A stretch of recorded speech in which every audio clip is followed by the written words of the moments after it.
So group of picture GOP हम last class में discuss कर रहे थे। तो जीओपी यानी कि ग्रुप ऑफ पिक्चर जो अपना इंटर फ्रेम कंप्रेशन होता है बेसिकली, उसमें इन्वॉल्व होता है ये टर्म।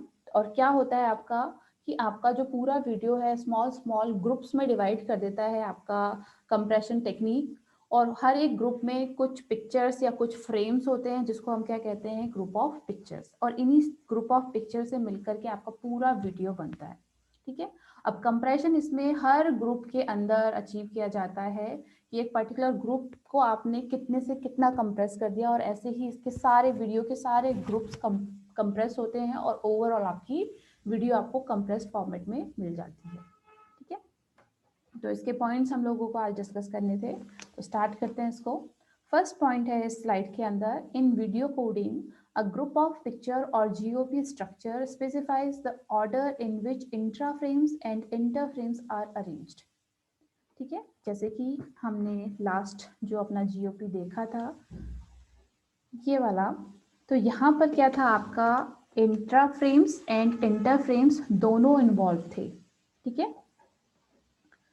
इंटरफ्रेम तो ये सब टेक्निक मिलकर के, यानी कि पूरे ग्रुप पे जो आप कंप्रेशन अचीव कर रहे हो दैट इज इंटरफ्रेम कंप्रेशन। और इंट्रा फ्रेम किसको हमको कह रहे हैं, कौन से वाले फ्रेम इंट्रा फ्रेम होते हैं इसमें से बता सकता है कोई? ये चीज हम पढ़ चुके हैं इससे पहले। तो यहाँ पर इंट्रा फ्रेम कंप्रेशन किस टाइप के फ्रेम पर किया जाता है, आई पे, बी पे या पी पे?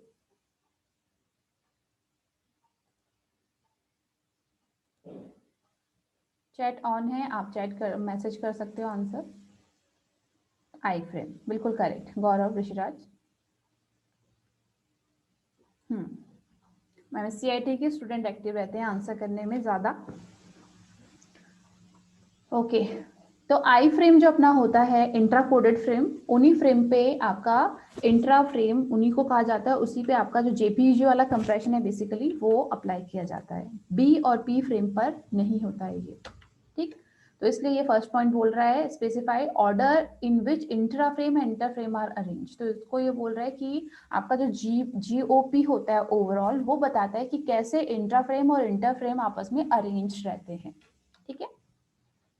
The GOP is a collection of successive picture within a coded video stream। आपकी जो पूरी वीडियो है उसको कोड कर दिया जाता है कि कैसे किस अरेंजमेंट में आपके फ्रेम्स रहेंगे, वहां पर कौन से आई होंगे, कितने पी होंगे और कितने बी होंगे। तो ये पूरा एक कलेक्शन होता है GOP हमारा सक्सेसिव पिक्चर्स का। सक्सेसिव मीन्स जो पिक्चर जो फ्रेम आगे आगे वीडियो के लिए रिक्वायर्ड है उनका पूरा कलेक्शन है ये। Each coded video stream consists of GOPs from which the visible frames are arranged। अब आपका जो पूरा ओवरऑल वीडियो बनता है वो एक ही GOP से मिलके तो बना नहीं है, उसके अंदर बहुत सारे ऐसे GOPs होते हैं। ये तो जस्ट हमने एक GOP का स्ट्रक्चर देखा था, ऐसे ही इसके अंदर मल्टीपल GOPs होंगे। ठीक है, GOP 1 2 3। तो उनको ये बोल रहा है कि सक्सेसिव GOPs, पहला group, second group, third group, fourth group, इस तरह से उनका पूरा कलेक्शन होता है ये coded video stream. An iframe indicate the beginning of a GOP. Afterward, several P and B frame follows। ठीक है। स्टार्टिंग पॉइंट क्या होता है किसी भी आपके GOP का, आई फ्रेम होता है स्टार्टिंग पॉइंट, और लास्ट भी आपका वही आई फ्रेम होता है। उसके बीच में सारे B और P फ्रेम एग्जिस्ट करते हैं। तो ये कुछ फीचर्स थे बेसिक GOP के। अब इसमें कुछ और चीजें आती है GOP के अंदर, क्या स्ट्रक्चर रहता है basically. The GOP structure is often referred by two numbers, for example m equals to 3 and n equals to 12। ठीक है। इसके अंदर दो चीजें हैं, एक तो कितने फ्रेम होंगे, टोटल एक ग्रुप के अंदर कितने फ्रेम होंगे वो डिसाइड करना पड़ेगा आपकी कंप्रेशन टेक्निक को। जैसे मैंने कहा था कि कोई 10 रखता है, कोई 15 रखता है, कोई 12 रखता है। तो एक तो नंबर ऑफ फ्रेम्स पर GOP कितने हैं वो इसका एक पॉइंट हो गया, और दूसरा कि अरेंजमेंट क्या होगा। ठीक है। तो अरेंजमेंट सबसे पहले तो n इक्वल्स टू 12, n का मतलब नंबर ऑफ फ्रेम्स। ठीक है। तो n इक्वल्स टू 12 है, इसका मतलब हर GOP में यहाँ पर 12 फ्रेम होंगे एक एग्जाम्पल के हिसाब से। जैसे कि ये वाला है वो एग्जाम्पल। तो यहाँ पर एक उसके अंदर यहाँ पर 6 दिया हुआ है n, ठीक है। इस इमेज के हिसाब से देखो तो n क्या है इसमें 6 और m क्या है इसमें 3। तो n मतलब नंबर ऑफ फ्रेम्स कितने हैं ग्रुप के अंदर जीओपी में 6, 1 2 3 4 5 एंड 6 एंड 7। ओके, इसने गलती कर दी, 7 आ गया इसके अंदर। n अगर 6 है तो 6 फ्रेम इसमें होने चाहिए थे, ठीक है। टोटल फ्रेम कितने 6 और m equals to 3। m equals to 3 का मतलब कि आपके जो एंकर फ्रेम्स होंगे उनके बीच में डिफरेंस कितने का होगा, ठीक है, उनके बीच में डिफरेंस कितने का होगा। तो यहाँ पर देखो ये आपका ये जो फ्रेम्स है यहाँ पर I और P फ्रेम को हम बोलते हैं एंकर फ्रेम्स, ठीक है। I और P फ्रेम को हम क्या कहते हैं एंकर फ्रेम्स। तो इनके बीच में कितने फ्रेम्स का डिफरेंस होगा, तो अगर इनके बीच में हम डिफरेंस देखें तो कितने फ्रेम का डिफरेंस है, I के बाद एक B आया, देन सेकंड B आया, फिर P आया, तो इसके बीच में डिफरेंस है 3 का। 1 2 एंड थर्ड पोजीशन पे आपका P है, I के बाद थर्ड पोजीशन पे P है, और फिर P के बाद फिर थर्ड पोजीशन पे P है, फिर P के बाद फिर थर्ड पोजीशन पे I है। दैट मीन्स यहाँ पर M इक्वल्स टू होगा 3, ठीक है। मतलब 2 एंकर फ्रेम्स के बीच में जो डिस्टेंस है उसको हम क्या कहते हैं यहाँ पर M।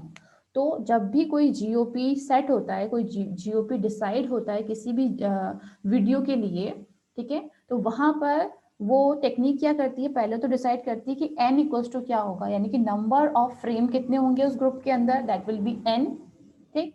दूसरी चीज, अब इस ग्रुप के अंदर अगर उसने 12 फ्रेम्स रखे हैं तो उन 12 फ्रेम में एंकर फ्रेम्स के बीच की डिस्टेंस क्या होगी। जो बी फ्रेम है उनको एंकर फ्रेम की तरह ट्रीट नहीं करते, एंकर फ्रेम आपके आई और पी फ्रेम होते हैं।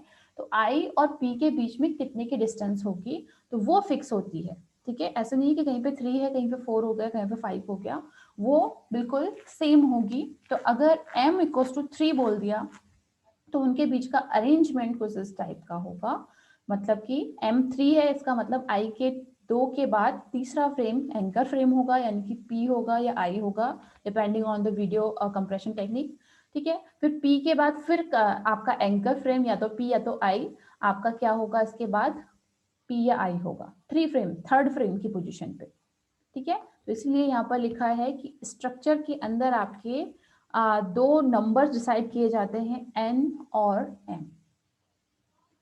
The first number tells the distance between two anchors frame I और P, जो फर्स्ट नंबर है आपका m। The second one tells the distance between two full images I frames. It is the GOP size, ठीक है। तो ये क्या बोल रहा है आपका फर्स्ट वाला कि आपके एंकर्स के बीच में कितना डिफरेंस होगा, और second one tells the difference between two full images. तो difference between two full images 1 2 3 4 5 and 6, ठीक है। तो ये देखो इसके अंदर इसका मतलब है कि n बिल्कुल एक्यूरेट है। यहाँ पर 1 2 3 4 5 एंड 6 पोजीशन पे आपका वापस से आयत फ्रेम होगा, यानी कि आपका जो टोटल नंबर ऑफ फ्रेम्स है वहां पर, तो एक मिस्टेक हो गई यहाँ पर, टोटल नंबर ऑफ फ्रेम हमेशा क्या होगा n+1 होगा, बिकॉज इसके बाद की ये डिस्टेंस नोटिस कर रहा है यहाँ पर। तो ये एग्जैक्ट ठीक है, करेक्ट है, इनको इसका पिक्चर यहाँ पर करेक्ट है। ये आपका क्या नोटिस करता है n कि 2 आई फ्रेम, जो इसके स्टार्टिंग एंड एंडिंग फ्रेम, आई तो बीच में भी हो सकता है but starting and ending frame के बीच में क्या डिस्टेंस है।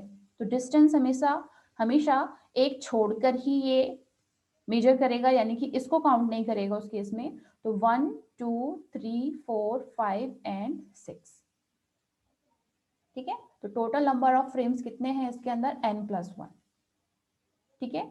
तो आपके जीओपी में टोटल नंबर ऑफ फ्रेम ऐसे सेट नहीं होते हैं, बट यहाँ पर n और m को मेजर किया जाता है, और n का मतलब है कि नेक्स्ट आपका जो पॉइंट है, लास्ट पॉइंट है फर्स्ट फ्रेम से, उसकी क्या डिस्टेंस है। क्लियर है दोनों चीजें, m और n, ठीक। अब आ जाते हैं हम लोग थर्ड पॉइंट पर। m कैसे आया, m भी डिसाइड किया जाता है कि आपके जो एंकर पॉइंट्स हैं। प्रथम आपका क्वेश्चन है एम कैसे डिसाइड होता है, वेट, एम कैसे आया? तो एम यहाँ पर डिसाइड होता है जब भी कोई जीओपी स्ट्रक्चर तैयार होता है किसी भी वीडियो में, तो वीडियो कोडिंग स्ट्रीम उसको बोलते हैं कि पहले तो अपने जो वीडियो है उसमें जीओपी जो ग्रुप ऑफ पिक्चर है उसमें एन क्या होगा और एम क्या होगा, पहले वो डिसाइड होता है, देन फ्रेम्स रखे जाते हैं उस तरह से। ठीक है, तो एन क्या होगा का मतलब है कि आपका जो एक जीओपी होगा, एक ग्रुप होगा, उसमें फर्स्ट और जो लास्ट फ्रेम है उसके बीच में डिफरेंस क्या होगा, उसके बीच का डिस्टेंस क्या होगा। ठीक है, तो वो तो एन हो गया। सेकेंड आप जो एम पूछ रहे हो वो क्या है कि टू एंकर फ्रेम के बीच की डिस्टेंस क्या होगी। एंकर फ्रेम का मतलब है आई, और पी फ्रेम्स को हम एंकर फ्रेम बोलते हैं, बी को नहीं बोलते हैं। तो आई और पी के बीच में कितनी डिस्टेंस है, तो उसको आप इस वाली इमेज में मेजर करो,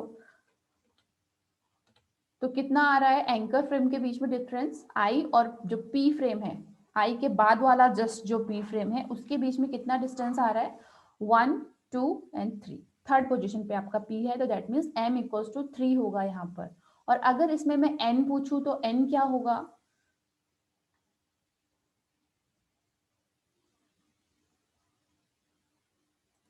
एम क्या होगा इस केस में, एन, सॉरी एम तो बता चुकी हूँ मैं, 3 होगा। और इस वाले में भी जो आपकी ये वाली पिक्चर है जीओपी की, इसके अंदर भी आपका ये देखो पी आई आपका थर्ड पोजीशन पे आ रही है एंकर फ्रेम्स, 1 2 3, फिर पी के बाद 1 2 3 पे आपका आई आया, तो एम तो डेफिनेटली इसमें 3 है।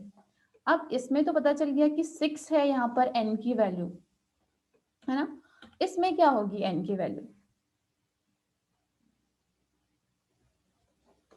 9 होगी या 10 होगी? करेक्ट, पवन, चिराग, ऋषिराज, गौरव, सबका आंसर करेक्ट है। खुशी, यस, खुशी आप 10 बोल रहे हो, 10 नहीं, ठीक है, वो मैं स्टार्टिंग में मिस्टेकन था कि total number of frame, total number of frame नहीं, आपका ये जो फ्रेम है last frame of the GOP, इसकी फर्स्ट फ्रेम से डिस्टेंस क्या है। तो डिस्टेंस आप कैसे देखोगे, इस फ्रेम के बाद काउंट करोगे, 1 2 3 4 5 6 7 8 एंड 9, तो n इक्वल्स टू 9 होगा। टोटल नंबर ऑफ फ्रेम पूछे तो वो n+1 होगा, यानी कि 10 होगा। यहाँ पर n का मतलब है distance from first frame to the last frame. Okay,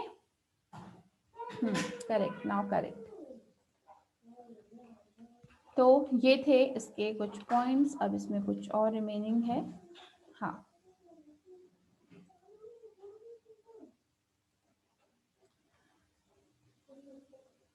for example m equals to 3 n equals to 12, the GOP structure is this। ठीक है, अगर n इक्वल्स टू 12 ले, m इक्वल्स टू 3 ले, तो ये होगा GOP structure. Instead of m parameter the maximum count of b frame between two consecutive anchor can be used। instead of m parameter the maximum count of b frame between two consecutive anchors frame can be used। दो consecutive frame के बीच के जो number of B frames हैं उनको भी हम count कर सकते हैं कि भाई बी का रिपीटेशन कितना है, बी किसके बीच में होते हैं, हमेशा आई और पी फ्रेम के बीच में ही होते हैं, तो उनको भी हम काउंट कर सकते हैं उस डिस्टेंस को नोट करने के लिए, एंकर फ्रेम के बीच की डिस्टेंस को नोट करने के लिए। ठीक है, कि भाई हम एम नहीं मेजर कर रहे हैं, हम देख रहे हैं कि कंटिन्यूटी में बी कितने टाइम में अपने जीओपी के अंदर, तो देखो 2 टाइम है, तो उसके बाद थर्ड वैल्यू पर अपने आप एंकर फ्रेम आएगा, तो उससे भी हम एंकर फ्रेम के बीच की डिस्टेंस देख सकते हैं।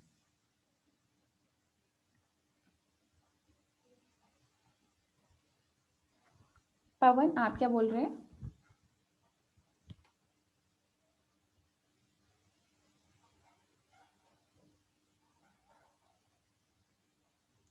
आपका क्वेश्चन समझ नहीं आ रहा है पवन, आप हैंड रेज कर सकते हैं, आप बोल सकते हैं।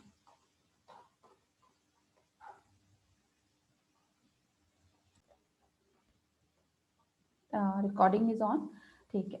DVI technology, digital video interface, ठीक है, ये कभी कभी शॉर्ट नोट्स में पूछा जाता है मल्टीमीडिया के पेपर्स में, एग्जाम में, तो उसको देखते हैं क्या होता है ये डिजिटल वीडियो इंटरफेस। ओके, जैसे कि नाम से थोड़ा बहुत इसका आइडिया हमको मिल रहा है कि डिजिटल वीडियो इंटरफेस क्या होता है? इंटरफेस किसी भी चीज का, इंटरफेस का मतलब आपको एक पाथ प्रोवाइड हो रहा है किसी चीज को, किसी टाइप के डेटा को एक्सचेंज करने के लिए, इंटरफेस है ना। कहीं से भी आपको किसी जगह से दूसरी जगह कुछ चीजें भेजनी हो या मूव करनी हो या खुद जाना हो तो आपको एक इंटरफेस चाहिए होता है जिसके थ्रू आप दूसरी लोकेशन पे पहुंच पाओ। तो ऐसा ही अपने सिस्टम्स पे है, यहाँ पर कंप्यूटर में है, अगर हमको वीडियो ऑडियो कोई भी चीज़ अपने कंप्यूटर से सेंड करनी है थ्रू अ पोर्ट, है ना। अगर फिजिकल वे में आपको सेंड करनी है, रिसीव करनी है, तो आपके सिस्टम में अपने लैपटॉप या कंप्यूटर जो भी आप यूज़ कर रहे हो उसमें आप डिफरेंट डिफरेंट पोर्ट्स देखते हैं जो अलग अलग पर्पज से बने हुए हैं आपके।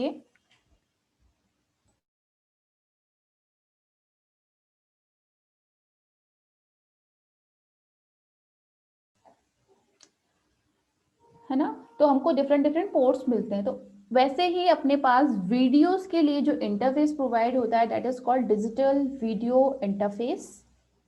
तो पहले इसको समझते हैं, देन इसकी इमेजेस के थ्रू आप समझ जाएंगे कि ये हम अपने जो बेसिक कंप्यूटर्स हैं आपने उसमें नोटिस की होगी, ये जो आपको इमेज आप देखोगे उसको, ठीक है। So DVI is a video connection standard created by the Digital Display Working Group। Digital display working group ने एक स्टैंडर्ड क्रिएट किया था फॉर वीडियो कनेक्शन, कि वीडियो के जो आप कनेक्शन यूज करो टू डिवाइसेस के बीच में, उसके लिए स्टैंडर्ड डेवलप किया गया थ्रू DDWG के थ्रू। Most DVI port support both analog and digital displays. अब ये जो आपके DVIs होते हैं, डिजिटल वीडियो इंटरफेस होते हैं, नाम तो इनका डिजिटल वीडियो इंटरफेस है, बट ये दोनों टाइप के जो आपके डेटा है एनालॉग एंड डिजिटल डिस्प्ले दोनों को सपोर्ट कर सकते हैं, ठीक है। तो 10 वाला भी और एनालॉग फॉर्मेट को भी, दोनों को ये सपोर्ट करता है। ज्यादातर कोई कोई DVI आपको देखने को मिलेगा जो सिर्फ एनालॉग को या सिर्फ डिजिटल को करेगा, पुराने टाइम के होते थे, बट अभी जो DVIs आपको मिलेंगे वो क्या होते हैं, आपके बोथ एनालॉग एंड डिजिटल दोनों टाइप के डिस्प्लेस को सपोर्ट करते हैं। If the display is analog, the DVI connection convert the digital signal to an analog signal. If the display is digital, no conversion is necessary. अगर आपका जो display device है जिस पे भी आप डिस्प्ले पे देखना चाहते हो, अगर वो एनालॉग को सपोर्ट कर रहा है, एनालॉग प्रोसेस कर सकता है वो, ठीक है, तो उसके लिए उसको क्या करना पड़ता है, डिजिटल को एनालॉग में कन्वर्ट करना पड़ता है। और अगर डिस्प्ले इज डिजिटल और डिजिटल ही आपका आ रहा है डेटा, तो आपको कोई कन्वर्जन वहां पर जरूरत नहीं पड़ेगी। The digital interface is use to connect a video source such as a video display controller to display device such as computer monitor. Digital interface is used to connect a video source such as a digital video display controller to a display device, ठीक है। अगर हमको दो devices को connect करना है जिसमें कि हमारे पास एक आपका सोर्स है जहां से वीडियो आ रही है और दूसरा वो डिवाइस है जहां पर कि आप उस वीडियो को देखना चाहते हैं, तो दोनों डिवाइसेस को कनेक्ट करने का, कि एक वीडियो सोर्स से वीडियो उठ करके आए और आपके कंप्यूटर पे दिखे, तो आपको इस टाइप का कनेक्टर आपको चाहिए होगा, इस टाइप का आपको इंटरफेस चाहिए होगा, वो आपको DVI के थ्रू प्रोवाइड होता है।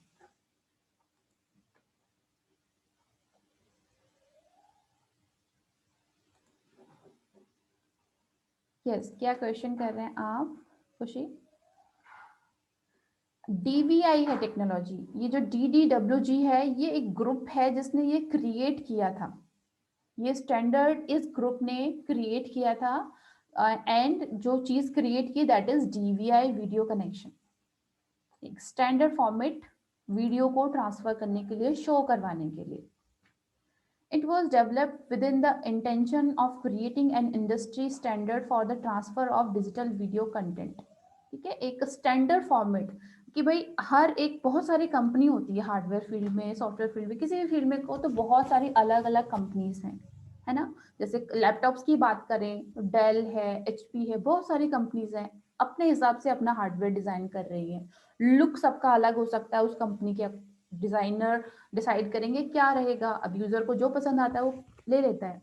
लेकिन आप कुछ चीजें सारे लैपटॉप सारे कंप्यूटर्स पे कॉमन देखते हैं, जैसे कि USB पोर्ट्स, ठीक है। बाकी आपको जो मेमोरी कार्ड के लिए भी मिलता है एक स्लॉट, ठीक है। बाकी के जो सारे कनेक्टर्स आपको मिलते हैं वो पोर्ट सारे लैपटॉप्स में सेम होते हैं, सेम नंबर ऑफ पिन्स उनमें होती है। क्यों होता है ऐसा?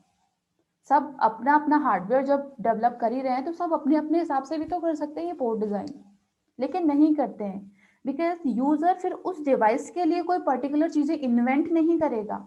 जो कॉमन डिवाइसेस है अपनी पेन ड्राइव और जो कनेक्टर हमको मिलते हैं, जैसे आप प्रोजेक्टर से कुछ चीज कनेक्ट करते हो वो वायर आपका केबल के थ्रू, उसके जो कनेक्टर्स होते हैं वो सब स्टैंडर्ड फॉर्मेट में बने हुए हैं कि भाई सारी डिवाइसेस उनको सपोर्ट करे, तभी तो वो डिवाइस आपके लिए यूजफुल होगी। अगर सपोज आपने एक बहुत महंगा लैपटॉप ले लिया लेकिन उसमें जो पोर्ट्स हैं वो बिल्कुल अलग हैं, किसी चीज से कनेक्ट ही नहीं हो रहे हैं, तो आपके लिए यूजलेस हो जाएगा। क्योंकि जो स्टैंडर्ड फॉर्मेट है आपकी केबल्स का, कनेक्टर्स का, वो नहीं है जो आपके सिस्टम में है। इसलिए ये जो स्टैंडर्ड फॉर्मेट्स हैं इंटरफेसेस के, कनेक्टर्स के, ये क्रिएट किए गए ताकि यूजर्स को कोई प्रॉब्लम ना हो, डिवाइसेस भी इजीली सेल हो कि भाई सब चीज़ों में कॉमन ही है, तो वो सारी चीज़ें जो दूसरे डिवाइस में कनेक्ट हो रही है हमारी डिवाइस में भी कनेक्ट हो जाएगी, कोई प्रॉब्लम नहीं आएगी। ठीक है। तो DVI भी आपका उसी टाइप का एक स्टैंडर्ड है to transfer digital content, digital video content. Okay, specially design for video. ऐसे ही ऑडियो के लिए भी होता है, बट अभी हम डिस्कस कर रहे हैं डिजिटल वीडियो इंटरफेस। अब वीडियो के अंदर आपका ऑडियो और वीडियो दोनों चीज़ आते हैं। वी नो कि वीडियो आपको देख रहे हो तो उसमें साउंड भी होता है, उसमें आपका वीडियो या फ्रेम्स जिसको हम बोलते हैं वो भी होते हैं, तो दोनों चीज़ इन्वॉल्व हो जाता है उसके अंदर। ठीक है। तो ये बेसिक डायग्राम है DVI का। DVI A इस पे लिखा है क्योंकि इसके टाइप्स होते हैं जो अभी हम पढ़ेंगे। ठीक है। तो बेसिक एक DVI का डायग्राम है ये, जो आपका कनेक्टर आपको मिलता है। तो इसमें कुछ जो आपका कनेक्टर होगा उसमें ये होल्स होते हैं, जहां पर ब्लैक बना हुआ है वो होल्स होंगे, और जो आपका कनेक्टर जिस वायर से आप कनेक्ट करोगे उसके हेड पे पिन्स होंगी जो इसके अंदर ऐड होंगी। ठीक है। तो इस फॉर्म में ये होता है आपका कनेक्टर। अब इसके टाइप्स हम लोग डिस्कस करते हैं।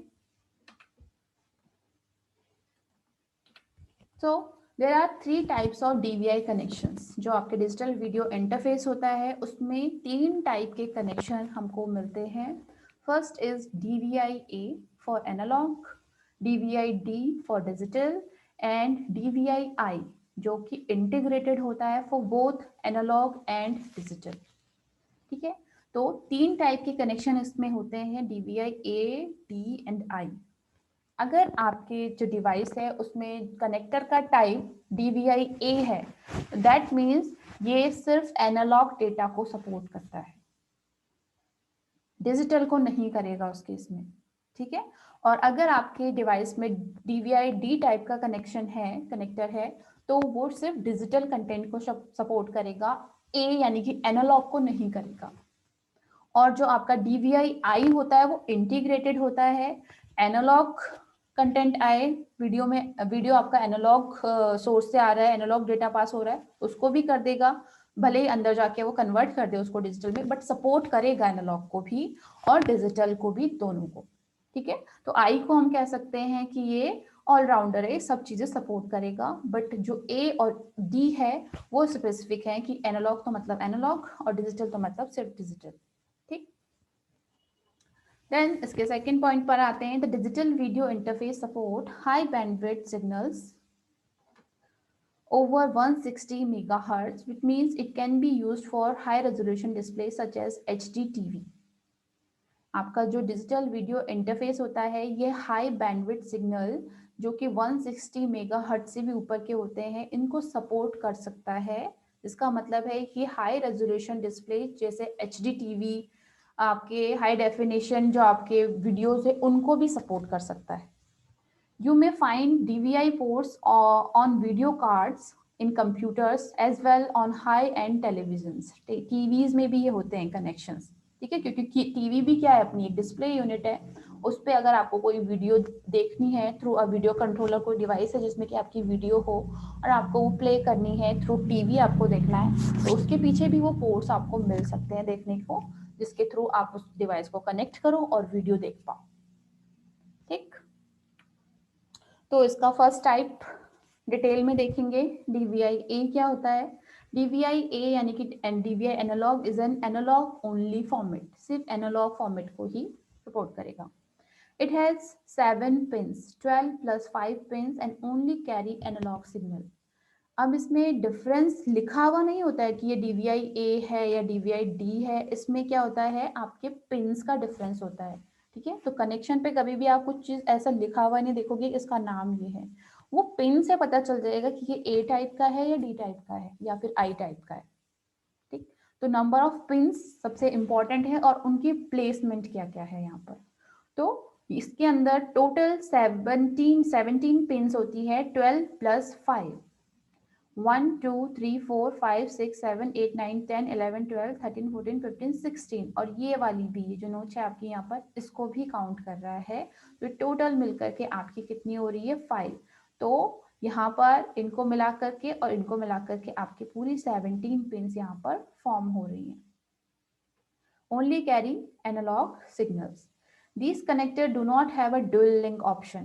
Single link option होता है, dual link option इसके अंदर नहीं होता है। जो DVI-D आएगा इसके पास dual link option होता है। इसमें देखेंगे dual link option और single link option क्या है, बट इसके पास सिर्फ single है, dual नहीं है। Through these signals are identical to VGA signals but are represented with quite a few alteration. ये बिल्कुल सिमिलर होता है आपका VGA सिग्नल्स के, वीडियोग्राफिक एरे जिसको हम बोलते हैं, बट थोड़े बहुत ऑल्टरनेशन इसके जो पिन्स है, इसके जो अरेंजमेंट है उनमें होता है। VGA to DVI adapter is required to connect VGA video card to DVI-A type monitor और DVI-A video card to VGA monitor, ठीक है। क्योंकि ये VGA आपका जो वीडियोग्राफिक एरे और DVI-A बहुत सिमिलैरिटी रखते हैं, तो यहाँ पर इनको आपस में कनेक्ट करने के लिए अगर आपको VGA और DVI अडेप्टर्स को कनेक्ट करना है तो उनको कनेक्ट करने के लिए भी आपके पास यहाँ पर अरेंजमेंट है। तो अब VGA to DVI adapter, VGA से जब आप DVI को पास कर रहे हो कोई वीडियो डेटा, तो आपको क्या कनेक्टर रिक्वायर्ड हो गया, VGA video card to DVI-A type monitor, ठीक है। और रिवर्स करना है तो उस टाइप का मॉनिटर रिक्वायर्ड होगा। तो इसलिए आप देखते होंगे कि हर चीज़ हर डिस्प्ले डिवाइस पे सपोर्ट नहीं करता है। कई टीवी होते हैं कि जो सब चीज़ें सपोर्ट करती है, कई टीवीज होती नहीं करती हैं। आजकल जो स्मार्ट टीवीज आ रहे हैं वो तो पूरा आपका मॉनिटर बन जाता है कंप्यूटर, अगर आप उस पर यूज़ करना चाहो, लेकिन सब में वो फीचर्स अवेलेबल नहीं होते, ठीक है। तो डिपेंड करता है कि उसके अंदर क्या फंक्शनैलिटी दी हुई है और क्या चीज़ नहीं दी हुई है। क्लियर है इतना? नेक्स्ट टाइप है इसका DVI-D, जो कि हम कल की क्लास में डिस्कस करेंगे। आज के लिए DVI-A तक एंड करते हैं क्लास को। तो इसके अंदर कोई भी प्रॉब्लम हो, क्वेरीज हो तो आप लोग पूछ सकते हैं।